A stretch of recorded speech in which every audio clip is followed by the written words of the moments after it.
ரொம்பவே சூப்பரான ரமலான் மாதத்தில் குடிக்கிற நோம்பு கஞ்சி எப்படி வைக்கலான்னு பார்க்கலாங்களா. ஒரு குக்கரில் தேங்காய் எண்ணெய் சேர்த்துக்கலாங்க. ஒரு 4 டீஸ்பூனுக்கு தேங்காய் எண்ணெய். அதில் வந்து நல்லா காஞ்சோடனே 4 பட்டை, 4 கிராம்பு, 4 ஏலக்காய் போட்டுக்கலாங்க. அதுக்கப்புறமா 2 பச்சை மிளகா, ஒரு பெரிய வெங்காயத்தை நீளமாக கட் பண்ணி போட்டுக்கலாம். அது கூடவே ஒரு கொத்து கருவேப்பிலையும் போட்டுக்கலாம். இதை வந்து நல்லா வதக்கிக்கலாம்.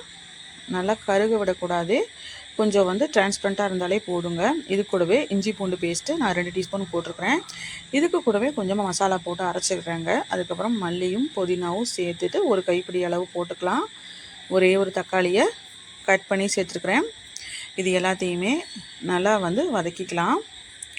நான் வந்து 4-5 மணி நேரத்துக்கு முன்னாடியே 1 டம்ளர் பச்சரிசியும் 3/4 டம்ளருக்கு பாசிப்பருப்பும் நான் ரெண்டையுமே கழுவிட்டு ஊற வச்சாச்சு. ரொம்ப நேரம் ஊறினா தான் நல்லா இருக்குங்க கஞ்சி. அப்போ தான் சீக்கிரமாக வேகும், நல்லாவும் இருக்கும். இப்போ பார்த்தீங்கன்னா நல்லா வாஷ் பண்ணி வச்சுக்கிற அரிசியும் பருப்பையும் அதில் போட்டுக்கலாங்க. போட்டுட்டு அப்படியே சிம்மில் வந்து ஒரு 5 நிமிஷம் இதை வந்து அப்படியே கலக்கி விட்டுருங்க. அச்சு அசல் அப்படியே பள்ளிவாசலில் நமக்கு வந்து ரம்லான் மாதத்தில் கொடுக்குற மாதிரியே இருக்கும். இந்த மாதிரி நீங்கள் கஞ்சி வச்சிங்கன்னா அதே மணத்தோடையும் அதே டேஸ்ட்டோடையுமே இருக்குங்க. பார்த்திங்கன்னா இந்த மாதிரி நல்லா 2 கலர் கலர்னதுக்கப்புறமா நமக்கு வந்து 1 டம்ளர் அரிசிக்கு 4 டம்ளர் தண்ணி வைக்கணும். அதே அளவு தாங்க. நான் வந்து அதே அளவுகளில் நான் அளந்து ஊற்றியாச்சு. அதுக்கப்புறமா தேவையான அளவு உப்பு போட்டுக்கலாம். இதை நல்லா மிக்ஸ் பண்ணி கொடுத்துட்டு உப்பு போட்டுக்கலாங்க. மழை டைம்லையுமே இந்த மாதிரி நம்ம வச்சு சாப்பிட்டோம்னா ஒரு ஈவினிங் டைமில் ரொம்பவே நல்லாயிருக்கும். இப்போ பார்த்திங்கன்னா 1/4 மூடிக்கு தேங்காய் துருவி போட்டுக்கலாம். தேங்காய் பூவை போட்டுக்கலாம்.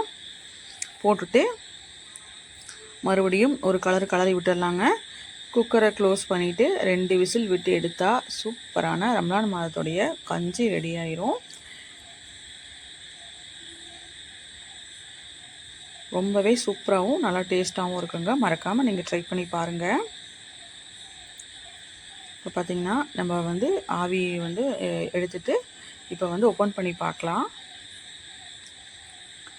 நல்லா வெந்துருச்சு. நல்லா கமகமன் மணத்தோடு இருக்குது. இதுக்கு சைட் டிஷ்க்கு வடை தொட்டு சாப்பிட்டாலும் நல்லாயிருக்கும்.